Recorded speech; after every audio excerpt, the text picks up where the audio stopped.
Hello everybody, my name is Bosko, this is Quintessence, and let's see what happens if I save this game here.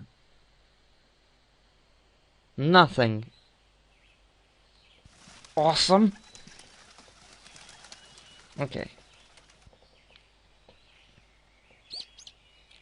I wanna play as Lunair, not as Ravier, because he's just killing time now. This paranoia. I can't trust anything anymore. It's been half day already. What is going on in here?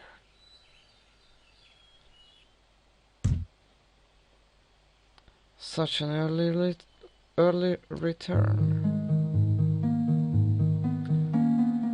Seems like living under those mongrous conditions is too much of a chore for her spoiled self. Lunair's condition still appears to be highly stable, however. She can probably last another year or so. Oh, come on, what's wrong with you? Uncool. Really not cool. But that matters not for now. In a way, her timing couldn't be better. You mean it has been decided?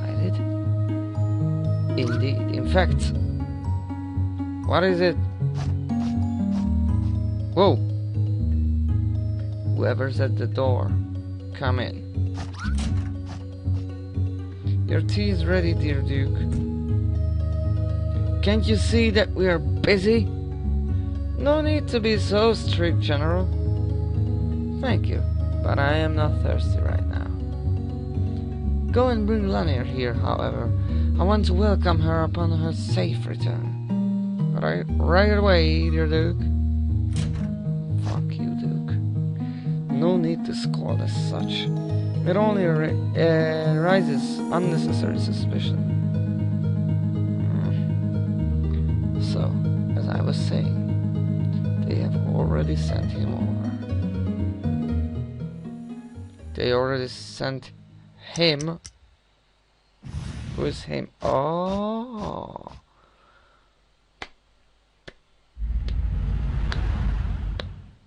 Chapter 5. Fulfillment. Well played, Lunair.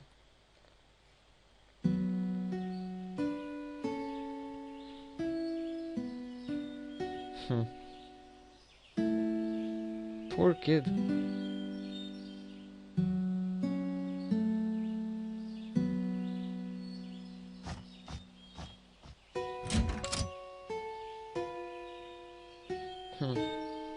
I wonder what happens now, so... I see. Not at all, huh? Who would have guessed that Prion is even more inferior than one would take? And that ability. The preservation of its secrecy is crucial, but you must understand that by now. Needless to say. Besides, what else good does it have other than spying on those mongrels? One would only want to change their appearance if their original form is that of an inferior being. Well put, spoken like a true Aryan. It must have been quite a tough time to get by living among those savages. Well, despite the early return, you have done tremendous deeds for Area. And in doing so, you have proven yourself worthy. Worthy for what? Come and meet me in the dining hall in a while. I have an announcement to make. Uh-oh. This doesn't sound good. Where's Mother?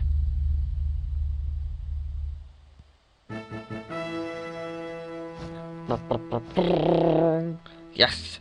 Eating time!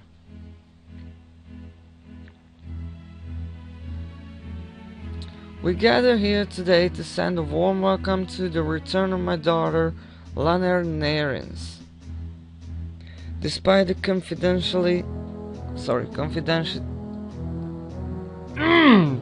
Despite the confidentiality of her mission, she has ensured the peace and well-being of area. My warmest regards, Lady Lunair. My warmest regards. Truly worthy of the Duke's daughter. Great deeds you have done us, Lady Lunair. Lunair doesn't give a shit. My sincere apologies that your mother couldn't be here as she is occupied with diplomatic duties. Diplomatic duties? With the surrounding quarters, of course. And, on a related note, I have an announcement to make. Fiona and I have decided that the time has come for our resignation to pass on the royal title of Duchess to Lunair. What? In fact, the second largest area and quarter. What? The second quarter has agreed in merge of nations. A merge of 2 quarters? In other words, Heath Searan, the future Duke of the second quarters, has already arrived. The wedding will take place in 3 days. Wow! Congratulations! What? That is some spelling mistakes, I guess. It must be a true honor to be part of such an accomplishment sought after what is happening to my tongue? It must be a true honor to be a part of such an accomplishment sought after for decades.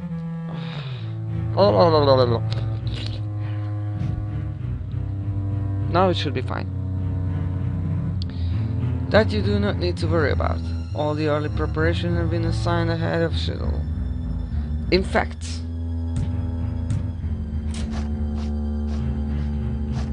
so the Duke is here. Who's the lady? Anyway. Pleasure to meet you. Pleasure to meet your acquaintance, Lady Lunair. I have heard much about you, and I see that the flattering rumors are indeed true.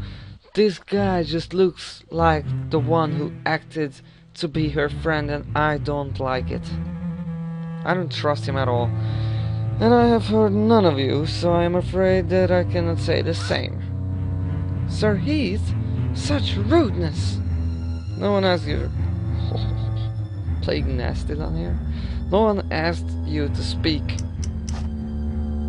No. No need to be so tense. Or not. I have been priorly informed of Lady Lunair's unusual tempers. But I'm sure that it will only be a matter of time before we get used to each other's company. You sure give it... come on. Supposed to... Lady Lunair, this is a royally arranged marriage. You should know that it is fixed as so. My father has great expectations of us, Lady Lunair. I do not wish to disappoint him. True enough, I suppose it would be a vain effort to fuss over this matter. I apologize for my crude behavior. It was only making the worst of the situation. See? Was that so hard? Yes. 2 charming royalties. There is no reason for you to not accept each other. I was sure that someone as elegant as the lovely Lady Lunair herself would understand. Well then, over the next few days you two shall get to know each other. Oh, but what about the raves? Here's a toast to the future Duke and Duchess, and the merge of the second and the third quarters.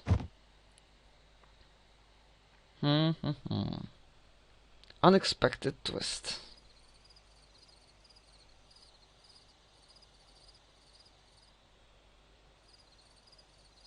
So now what?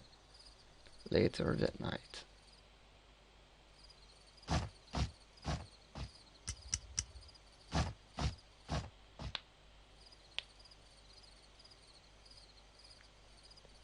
Where is Lady Lunair? She should be here now. Would you like us to go find her? No. Gentlemen, wait for the lady to come herself. Arrogant bastard. I hope we get to kill him.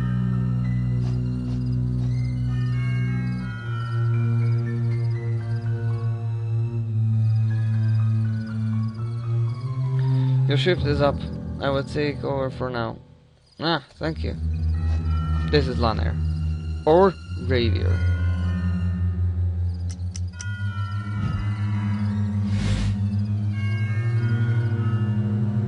Which one of those? Which one of those? Which one of those? But still, stepping down as the Duke? How is this viable? Area is evolving, General. The titles of Duke and Duchess are becoming that of mere symbolism. As for actual power, they hold utterly none. And you will still be on the High Council? Yet the irony that Heath and Lunair are the only method of welding the two quarters together. Fortunately, they are both simple tools to manage. Lunair's interdependence on area is inescapable, as we are all she's ever had. But when her time comes in the near future, the contract would be signed. It would be too late for anything to change. Let this be a polite gesture for my stay thus far. Have you given the pill to Heath, speaking of which? It has been done, but I still doubt the necessity of it. Lunair has agreed to the arrangement. Isn't provoking her further with such means redundant? It never hurts to put extra assurance on such matters. Besides, she's already the subject of the Quintessence experiment. Her time is signed either way. It doesn't hurt to test another lesser drug on her. This is just so wrong. Yeah, it's Lunair. Anyhow, what is the news on Fiona and her experiments? Sorry I'm late. Some prankster clipped my door. Hey, I can take over from now. Ah.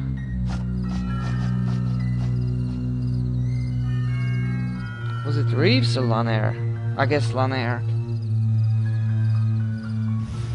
Yes. Yes, it was her indeed.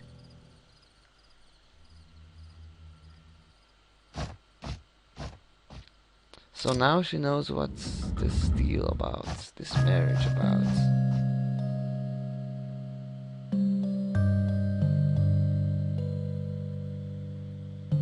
It doesn't send a good impression to be late on the first date, you know.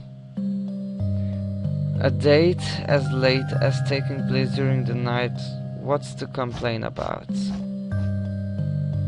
Why are these two here? We're guards, Lady Lunair. I am not blind. What's there to guard about in the middle of the royal district of area? Besides, it wouldn't be too convenient, would it? True enough. Leave us, guards. You're dismissed. But we were ordered to stay on guard, and I order you as the future Duke to be dismissed. But you heard him. Lunair gonna kick some ass now, as you wish, Sir Heath. And Lady Lunair, duckface.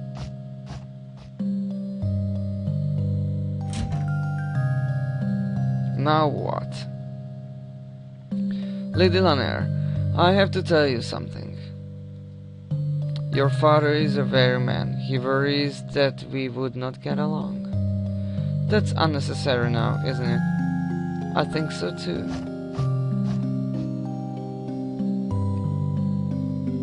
But he gave me this.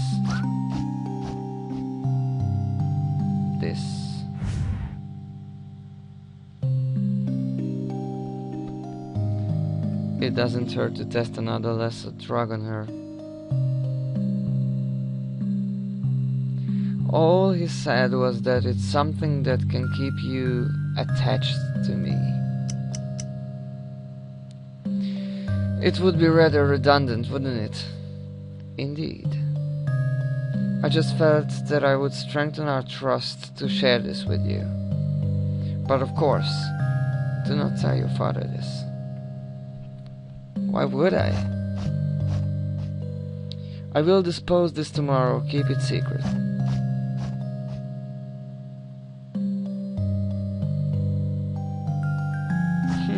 Interesting. Sir Heath is trying to play it cleverly. It is still middle of the night. Would it not wake people from their sleep? The walls are well insulated, and besides, why would one mind the calming sound of Lady Lunair's playing?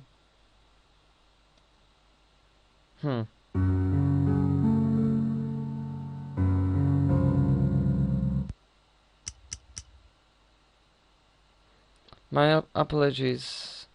It has been a while since I have last played.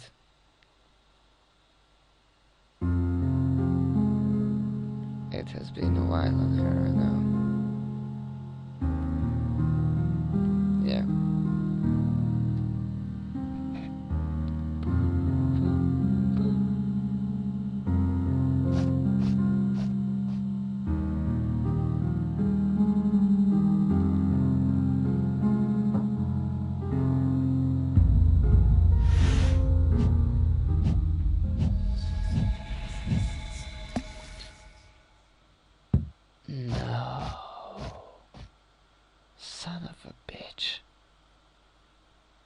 Such splendid performance. Why did you stop? Well, you must be tired. Here, let's just have a drink. No. Why don't we take a walk first instead? Kill him. Kill him. Please save.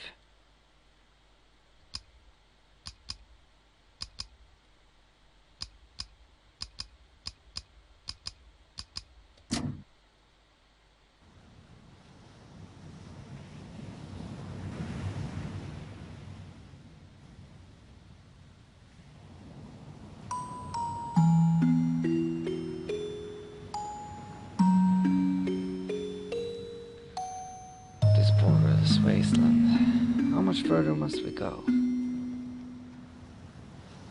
And time, how much more of it does carry him?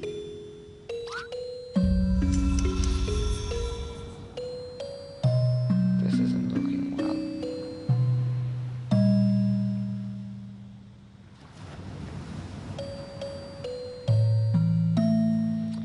And with a swift beam from King Triton's magical staff, the Little Mermaid's legs re-emerged. From then on, everyone lived happily ever after. Except for Flounder, the little fish sidekick, who was severely traumatized by a shark attack 2 days later. Wait a minute, that's not what happened in the original story. In the original story, she died and became Bubbles after having run out of time. Well, we like our version better. But the original was a work of art. Changing it like the... But this doesn't make any sense. Why didn't the Little Mermaid just write down what happened to show the prince? Because she didn't know how to write, damn it. But then, How come she knew how to speak like humans if interaction is forbidden? Because that's just how it is. Stop asking stupid questions. If you ask me, both versions are flawed. Oh, you think you can do better? Bragging is not my nature, but I have to say that I'm sure I can for this one. Yeah? Why didn't you tell it then? Don't even think about... why not? We have nothing to do anyway. I tell you why not, but fine. You guys are the one that will suffer the most brain damage anyway. Okay, well then, let's gather around.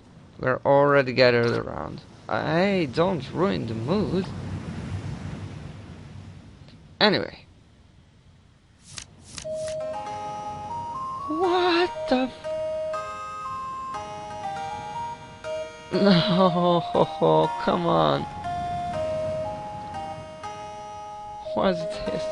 Once upon a time there was a merman who was a lumberjack. How can he be a lumberjack underwater?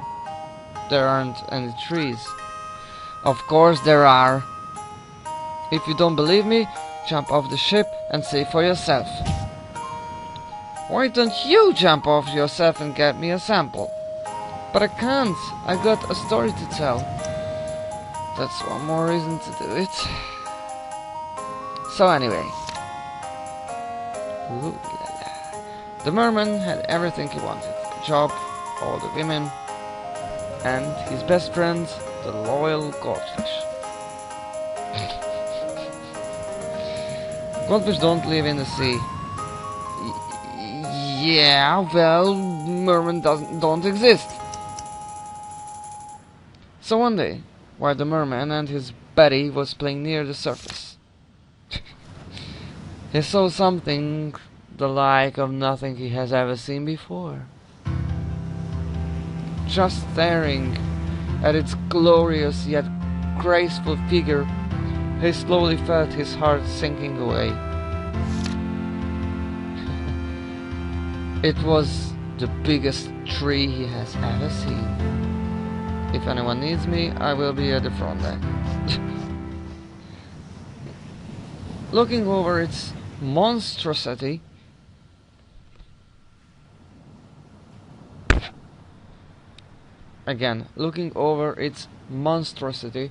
as the sun gently caressed its branches, he knew he had to chop it up. He instantly went to the mighty Sea King, asking for him to grant a pair of legs to reach the tree. But the mighty Sea King declined. Trees deserve to live happily as well, the mighty Sea King granted. Completely stumped, the merman lumberjack went for a walk at the deep end of the ocean. But little did he know that right behind him was the evil vagina thingy.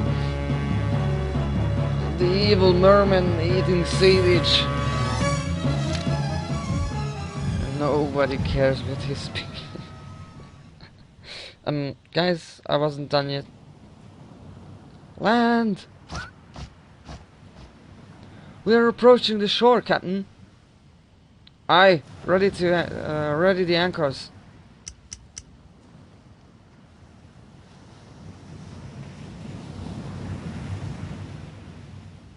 At last, this is it.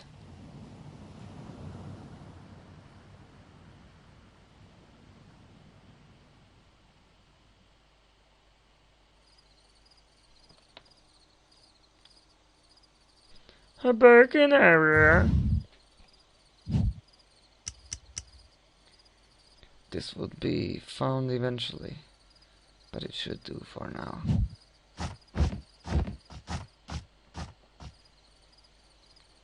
Now the hard part, smuggling that monger.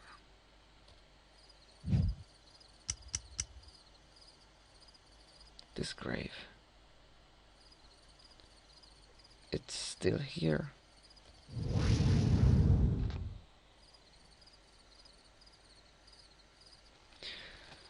Alright fellas, I have to end this episode here because it's been quite long and needs some editing. So thank you so much for watching this. Don't forget to hit the subscribe button or like if you did, and we will meet in the next episode. Goodbye.